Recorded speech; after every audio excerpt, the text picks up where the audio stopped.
planted downtown. But so far, police are saying that no explosives have been found. George? Thank goodness for that. Okay, Philip, thanks very much. There's an all-out search now to find out more about who is behind this deadly ambush. Federal law enforcement joining Dallas Police in the investigation, and our senior justice correspondent Pierre Thomas is tracking all the developments from Washington. Good morning, Pierre. Good morning, George. Of great concern is the fact that there appear to be so many suspects, possibly as many as 4. It looks like there must have been a level of cooperation. And police say there were at least 2 snipers shooting from elevated positions. If that's true, this is unlike anything we've seen since the Washington snipers, when they terrorized the D.C. region more than a decade ago.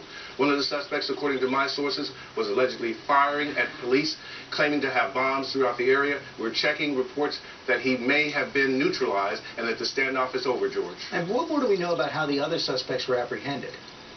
Here's what we know so far. One of the suspects was arrested in a garage, a female, and we also know that 2 suspects were taken into custody after they were fleeing the scene at a high rate of speed.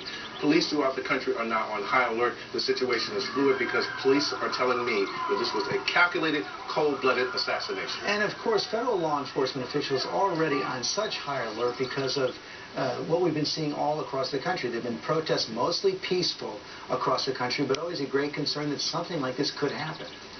George, the laundry list of who might be involved in this is pretty broad this morning. I just got off the phone with law enforcement officials. You have to look at the possibility of Islamic radicals. You also have to look at the possibility of people reacting to those shootings. Also the possibility that there's some kind of domestic terrorism. Everything is on the table. They're trying to get more information about these suspects so they can do a deep background check to see what might be at play here, George. Could not be more chilling. Pierre Thomas, thanks very much. All right, George. And joining us now is Reverend Jeff Hood. He is one of the people who planned the protest in Dallas last night. And Reverend, thank you so much for joining us this morning, and our thoughts are with you and everyone there in your city. You were one of the organizers for the protest. Tell us the reason for it, and what was the atmosphere like before the shootings?